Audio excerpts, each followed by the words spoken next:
I built this rear bumper. Oh, wow. Are you a welder? Yeah, I was a welder fabricator for quite a while. And I just bought a bunch of steel plate and just started cutting it and welding it. And the pivots are hubs off of a trailer axle. Oh. And they, they're supposed to hold, I think, 3,500 pounds. So whatever weight this thing has is minimal. So what do you put mostly back here? This is a generator. All right. Do you find yourself using that very often? Occasionally. All right. Yeah. It's there again. It's another thing. If I'm in a sun area or not a real good sun area, I can run my AC on it quite easily. Mm-hmm. I have it set up so I can just plug it into the side. Perfect. And then I can run what I want. Then I mounted the Starlink up there. Yeah, did you build that mounting bracket? Did you buy that? No, I built that. Oh, wow. Yeah, I hadn't seen a mounting bracket like that, but that's pretty slick. Well, you know what? It works. It's the right angle, at least, here. And then that's your air conditioner up there. That's the AC. Right. Yeah, the worst part about that was cutting a hole in my roof. That's always the tough part. It's like, am I creating problems for myself now? Yeah. And did you mount the solar on yourself and everything? I did everything. Okay. This van, with the exception of the four-wheel drive and the Rhino lining, I'm putting that fiberine top on, I did everything. The bumper as well? Yeah. Front bumper? No, I didn't make that. Okay. I bought that. But you installed it? Yeah. I chickened out. Yeah, that's fair enough. So that is a solar hot water heater. Oh, do you use that very often? In the summertime. Okay. This time of year, it doesn't get enough sun to be particularly warm. One of the most unique things I saw about it was the outside of your rig here, like the Rhino lining, right? Correct. So what inspired you to do that? Well, mid-2000s GM paint is garbage, and it peels off if you look at it wrong. And plus it was pinstripe from brushes being out in the desert and such. So I had to do something because it looked really shabby. So I just decided to get it Rhino lined. And so that doesn't show any pinstriping at this point? No pinstriping, and you can't even tell it because I never wash it. It doesn't need washing. All right. And how much did the Rhino lining cost? It was $4,500. I paid someone to do it. All right, $4,500. So it looks like you have an awning up there as well. I have an awning. It rolls out. I have an adapter for my drill, so I just put it up there, and it's like a power awning. All right. Do you find yourself using that a lot?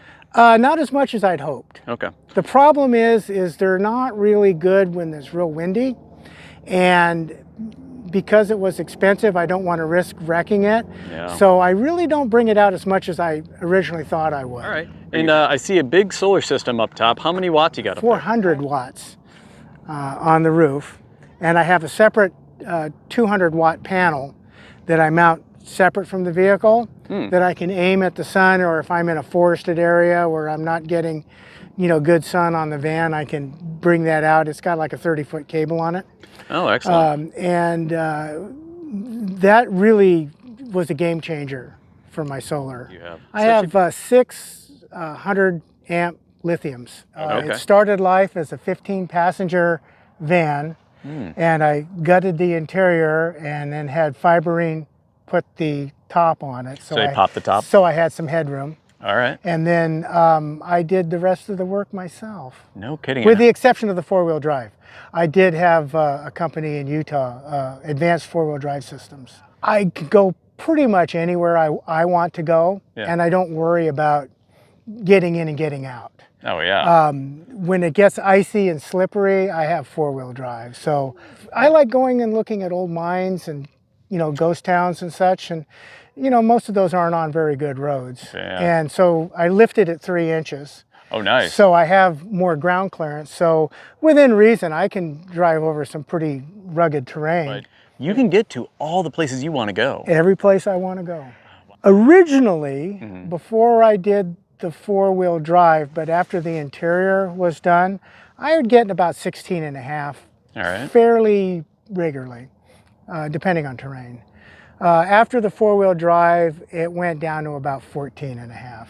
That's only 2 miles per gallon loss. That's not a huge loss. The trade-off is worth it to me. Absolutely. I'd rather have the abilities that I have now to go places than to worry about 2 miles per gallon. Yes. All right, well, this is where the magic happens. You know, this is like a Murphy bed. It folds up. And one of the reasons why I use a rope to hold it up is I had latches on this thing and they rattled.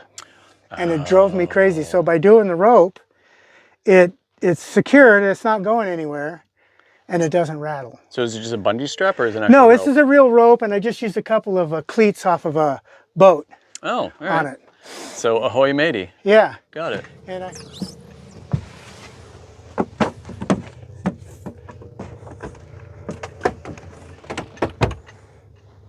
that's it. Wow, and so the leg There's just gravity. pops down? Gravity just drops them down. Oh. And then that's basically a twin-size bed. Yeah. It's I like the simplicity of it. Super easy to do. Yeah. Well, you know, there's a thing in philosophy called Occam's razor. Oh yeah. And it's 100% true. You know, the easiest solution is almost always the best. Yes. So I tried to make my stuff as uncomplex as I could, given what I was trying to do. These things are on here because the bolts for the brackets for the solar panels come through here. And I didn't want to put something over them where I couldn't access them if I need to. So these things are just brad nailed in there with little lights. And it kind of hides that, and it makes it so that I can, if I need to access them for some reason. I spent my life as a mechanic in one way or the other. So one of the pet peeves is most mechanics is engineers design things that can't easily be worked on. Yeah. So if I'm designing it for myself and I do something stupid like that, I got nobody to, you know, blame but myself. So, and then down here is where my battery bank is. Oh, all right. And so that's all your batteries. And where did you get the batteries? Oh, Amazon. Amazon, yeah.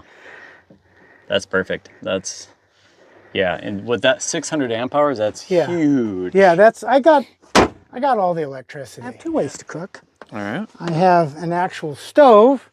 I have a 2-burner stove right here. Propane's under here. Oh, nice. And I have a detector under there too, so in case there's a leak. Yeah, I usually shut it off when I'm not using it. And I have a microwave. All right.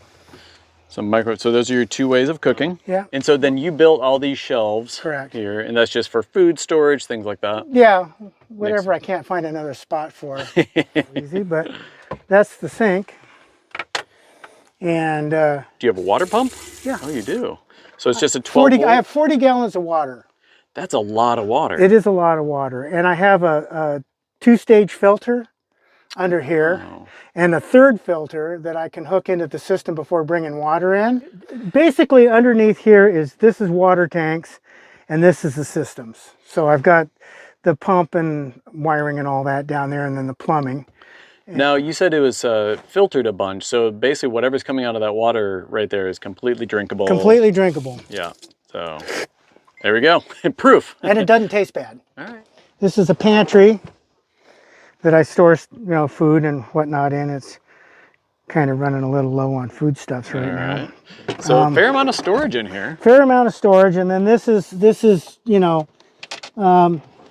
pots and pans, miscellaneous stuff, plates and towels and. And what kind of latches are you using for that? These are window latches. These are window sash latches. Okay, so here's my reason for this. As I was building this, I was concerned about weight. So I didn't want to load up on a bunch of weight in here, which would limit other things I wanted to put in, like the batteries and all that. So this is just 3/8 plywood rather than thick wood that you can put the real regular kind of latches in. Oh. So I had to come up with some way to make it latch. So I came up with these, and I just took this piece and put it in there and mounted everything to that. Been pretty happy with that? It's worked pretty good for 5 years. That's a test of time. You know, and because I'm off-road, you know, it gets rattled around pretty good in here. So you look at most everything is anchored down pretty decently because, You know, it's one thing driving down a paved street, and it's another thing to drive on a washboard, potholed road with rocks sticking out of it everywhere. Yeah. so it kind of changes the paradigm of what you want to deal with. For sure. And you know, I've refined it a little bit, but mostly it's kind of, this is the biggest thing I changed, which was putting this apartment refrigerator in. Okay, yes. Well, I had a chest type refrigerator in here, which I didn't like it. I was wasting space between the top of that and here because I needed to have it so I could access it. So I had to have it so the lid would open up. Oh, yeah. So it was a bunch of dead space. Plus I wanted to get a freezer in here. So this is a $200 apartment refrigerator that I put in here. I run it on 110 volts. All right. So your inverter is always on. Inverter's always on. Yeah. And then this is my closet, which doubles as a shower and my toilet area. Yeah. What do you use for a toilet? I just have one of those cassette toilets. Okay. Yeah, I like those. Yeah. Because when you're on the road, I can stop at a pit toilet or almost anywhere and empty it without being a big problem. So I just, after having a motorhome and a trailer, I just determined that was in relation to how I use the van was the easiest way to have that. Any regrets with your build? Yes. What? Tell me. If I was to do this again, I would put those pop-out things on the sides to get it wider in the back. Oh. And I probably would have put sideways bed on it and then built this a little different. I'd probably have the shower more towards the middle. At this point, I'm not going to tear it apart and redo it. Yeah. I'm pretty happy with what I got. It's very functional. Oh yeah, it does. I mean, it's like living in a hallway, but it's not bad. You're standing there and there's an easy 6 inches above your hat. Yeah. For, you know, headroom. Plenty of room in here. And, you know, I sit here in this chair. This table I built, this swivels this way and swivels that way. And you built that? I built that, yeah. It was just, this was a top off of an old coffee table that somebody was throwing away. And but it's a pretty nice piece of maple, so I decided to use it. And then this was just some scrap pipe and such I had laying around. Jeff, thank you so much for showing us your van and giving us a tour. That's super cool. Thank you again. Well, thank you. It's nice to see someone appreciates it. You had so many people appreciating it today at the RTR that I don't think I'm the first. Well, I think 90% of it was the rhino lining. Yeah, that was one of the cool things. And that's, again, I like the color of it. And it just blends in with the desert. Doesn't show the dirt. Yeah. I have never washed it since I no Rhino-lined kidding. it. Yeah. So that was my favorite part of the build. Well, folks out there, what was your favorite part? We'd love to hear. Let us know in the comments below. If you got something out of today's video, give us a thumbs up, subscribe to the channel, share it with your friends. But until next time, we'll see you guys down the road. So long. Bye. I'm really interested. Oh, that's a good idea. Hi. He wants to be in it too. He does. He's a cool little dog. You want to come up? Hi. Hi, buddy. Hi. Look at that. Oh boy, he You're came a up. puppy. Yeah, he's a cool little dog. Yeah. He's just out cruising. Yep. All right. Go, be free, be free. You want to be famous in your own time? Be a dog. Be a dog.